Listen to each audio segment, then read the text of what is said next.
This sentence was significant for me, and suddenly I rejoiced in the great security of the sea as compared with the unrest of the land in my choice of that untempted life presenting no disquieting problems, invested with an elementary moral beauty by the absolute straightforwardness of its appeal and by the singleness of its purpose. It seems to me that the captain wanted everything to be clean, controlled, and predictable. He was not desirous of or used to mysteries or surprises in life, whether internal or external. He even compares himself to the ship as though his and the ship's purpose, value, and destiny were more similar than different. The appointed task of both our existences to be carried out far from all human eyes, with only sky and sea for spectators and for judges. Significantly, the captain doesn't seem to have a strong sense of individuation or self-differentiation.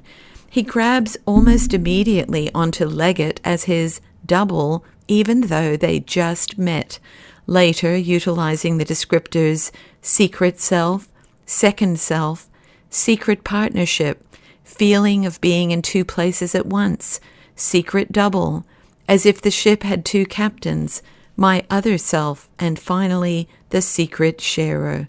Although he seemed to have initially used the word double because they were both wearing the same clothing and trained on the same ship, both self-described as a Conway boy, it's not a word I would expect to see in this context with two adults, one being in a position of authority. I wonder if the captain's choice of words stemmed from acute insecurity or from some kind of attachment disorder or something else. Even when the captain notes that Leggett appealed to me as if our experiences had been as identical as our clothes, it only seemed to serve as a confirmation of sorts for the captain, who seemed to have already very rapidly decided that they were, in fact, doubles.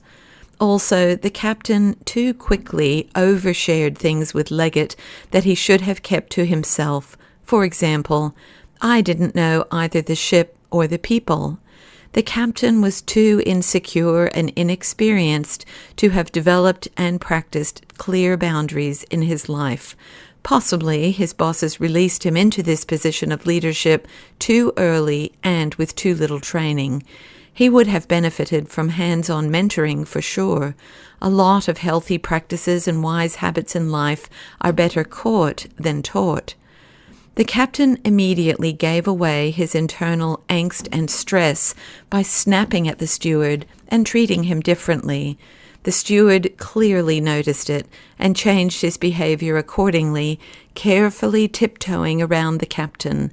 Little by little, the steward, a harmless man, became the focal point of the captain's fear of discovery and even hate. The longer the secrecy went on, the greater the captain's distress and anxiety grew, and things escalated from there into more dangerous and far-reaching decisions. It seems to me that any time someone thinks they have some kind of secret knowledge, Gnosticism springs to mind.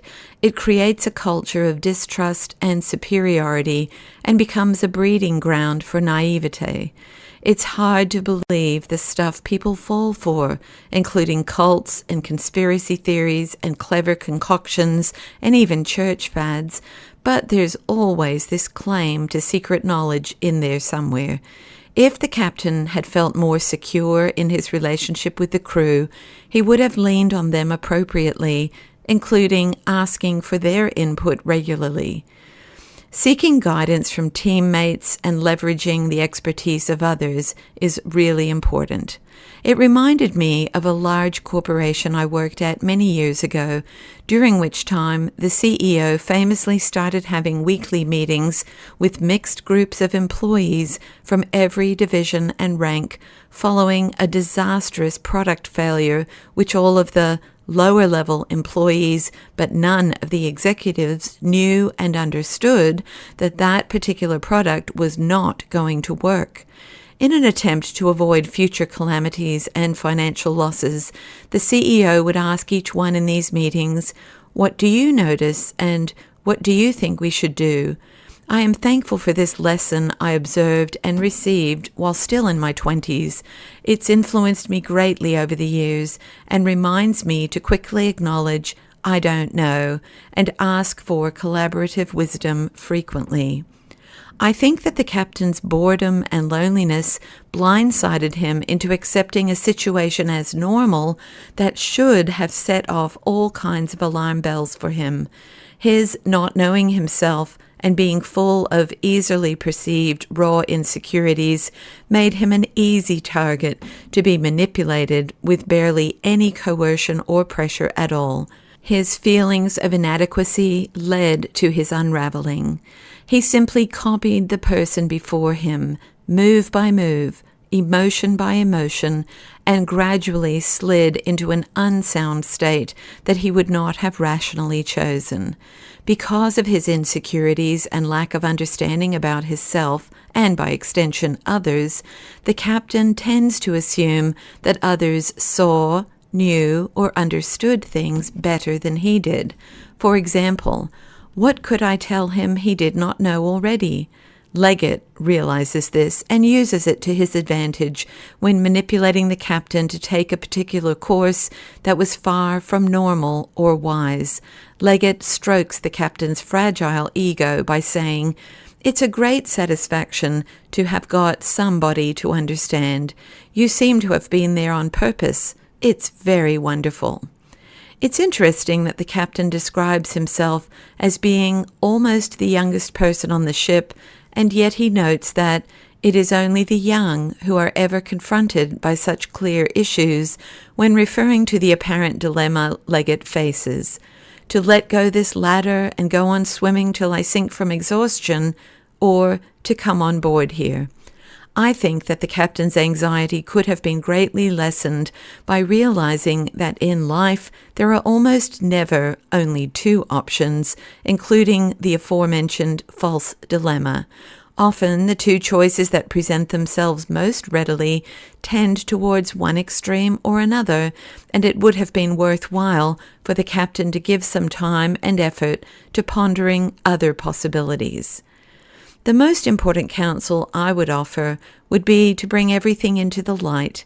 In darkness, there is no possibility of clear vision, so decisions made in the darkness rarely carry even a glimmer of wisdom or goodness.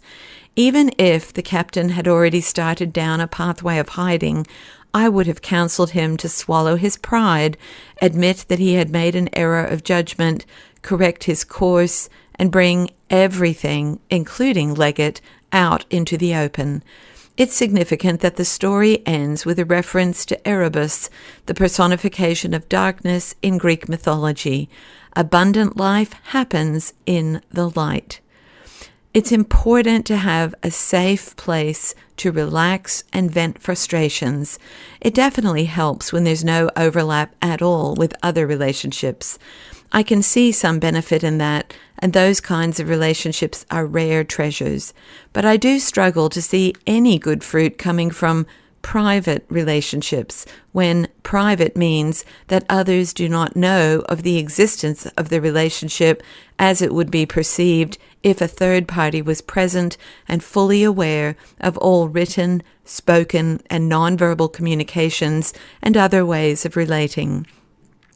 Some of the public ministry failure stories I've heard seem to fall into this category. That does not mean that all relationships should be open in the sense of others being welcome to participate at all times and in all ways. Obviously, that is just as unhealthy. I do think that we, as ministers, need to cultivate truth-telling kinds of relationships where we seek out, ask for, and wholeheartedly welcome really hard and direct questions about anything at all in our lives. This story reminds me of the importance of paying close attention to warning signs in ourselves, in others, in relational systems, and choose not to ignore them, even if we feel like we're just rocking the boat. Worst case scenario, we make fools of ourselves. Best case scenario, we may save someone often the most vulnerable persons, a family, a church, or a community, from a world of trouble and distress. The steward, the mates, the helmsman, and other crew members noticed changes in the captain's speech and behavior. They went along with commands that resulted in great danger and potential for harm. It takes great courage, good timing, and godly wisdom to speak up and/or to disobey bad orders. It's good for churches and ministries to have clearly defined pathways and practices that promote good spiritual, physical, emotional, relational, and financial health in individuals, families, and the community as a whole. Easier said than done, but definitely worth the effort to move in that direction. I'm glad that we've been able to tie the discussion of this short story in with Illumination, or The Damnation of Theron Ware, a brilliant piece of writing and insights. Reading that novel has stirred all kinds of thoughts, emotions, and memories, especially of ministers I've journeyed with who would no longer identify as ministers, churchgoers, or even followers of Christ. I'm grateful for this having been one of the suggestions for novels related to ministry and leadership, as it was already on my list of books to read before I die, aka great books that I've compiled over a couple of decades from a wide range of bibliographies and award lists. In recent years, I've been pondering the definition of friend as a way to help navigate this complicated reality of being a friend and a mentor or pastoral figure. The Trinity is a community of love and embrace. The church is an overflow of that love and embrace. How to walk that out in practice is a dance, an invitation, a mystery, a balance. Yes, the struggle is real. I don't want to have such tight rules around these kinds of things that result in me closing my heart off, even slightly, to God or to anyone God may have sent me to love and be loved by.